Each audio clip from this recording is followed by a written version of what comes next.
Story time ng mga kaigsuunan. Gusto lang na ako i-share. Medyo karabit ang good sa akong dughan. Nga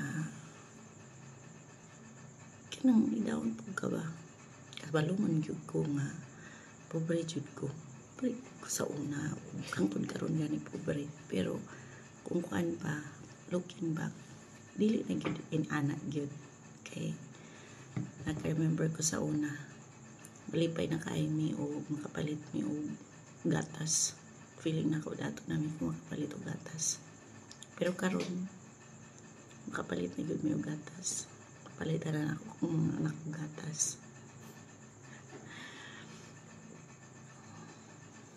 Nakakadungog manggod ko nga giingnan bitaw ko nga dili daw kuno ko makatamak og tiles kung wala na ako nabana si nga akong bana. Nakahinumdum ko murag halos man tanan ako ang puyan.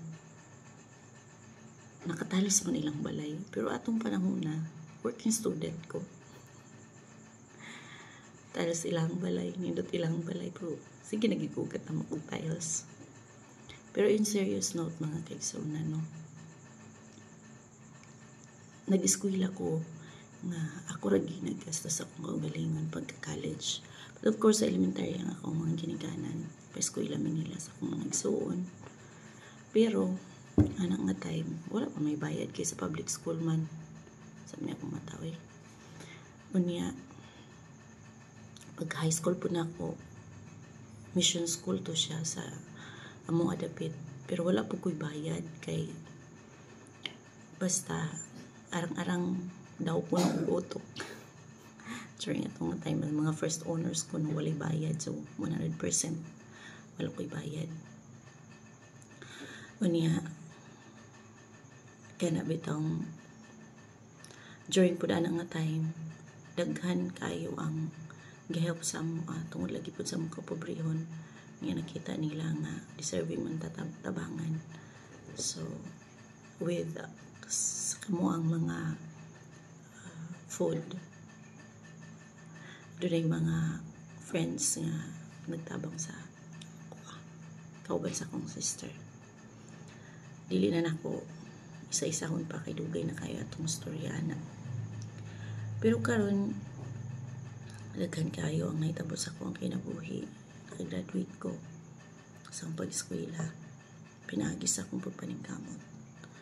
Unya daghan kayo pa o mga experiences. Naka-work ko. Dayon nilangyaw ko sa ubang lugar. Karon sa pagpadayon sa akong mga pangandoy. Kauban ang Ginoo. Hangtod nga naabot ko sa Thailand. Kauban po sa tabang sa akong mga kaila. O dito, abi niyo mga kaigsuunan, nag-expect ba ako nga nag-abroad ko atong nga time. Magnaniragid ko atong Thailand. Unya, pagkahuman kay gipanalanginan man ta sa Ginoo. Nakatrabaho ko sa isa ka company, law and accounting firm. Nag-apply ko as kana bitong receptionist. Pero wala ko nilagi assign sa reception area. I was assigned as one of the customer service officer na nag-take care of mga foreigners nga nagahimo og company sa Thailand. When I was in the accounting department, nag-orient ko sa ilaha kung sa ilahang hangangayon nga himuon sa ilahang mga accounts, sa ilahang mga documents with regards to the accounting side. Unya, anong panahon na kailan na ako ang bana, pero dili mi amigo, lagot ko na niya kay dili pagwapo ni ambugiro. Kasi daghan kayo siya guyablo yung mga ka-age. Pero ako malikon bitaw nga ginaingnan ko nga dili bitaw ko makatamok og tiles kung wala na ako akong bana na ila. Honestly, dili man sa ka ng kuan kay kabalo mong gyud ko ang Ginoo may nag-bless sa ko nga nagka-work ko og kanang company nga kanang naay more than 100 ka mga employees, 60 to 100 siguro to, di na ako mahinumduman. Pero sakit lang kaayo nang hunaon bitaw, feeling aning bayana nga nag-ingon nga dili ko makatamak ng tiles. Katawanan lang gid kaayo gyud.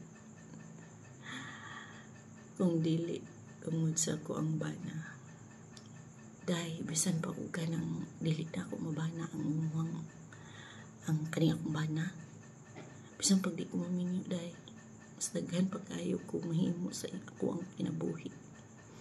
Sabi nimo tungod sa pagminyo na ako sa kuang bana ni undang kong trabaho kay magatiman sa mga anak. Wala man ako wala na ako nag-regret kay natiman po na ako kung mga anak ng tarong. Just kay mo manay dapat himuon sa usa ka inahan. Pero abi nimo dahi, mo dito pa mi sa bangko, dako pa akong sweldo kaysa sa akong bana dahi. Di man sa pagpaminambog yung dako puro sweldo akong bana, pero dako pag akong sweldo niya mura to. So liyaw kayo palapig pag lockdown ng tao kay wala makakahibalo sa kahimtangan nila. Bisan pa og kahibalo bitaw ka, pero dili pud maayo gyud ang lockdown ng tao tungod kay dili malipay ang Ginoo ana. Pantay-pantay ra taning kalibutan na. Ora to.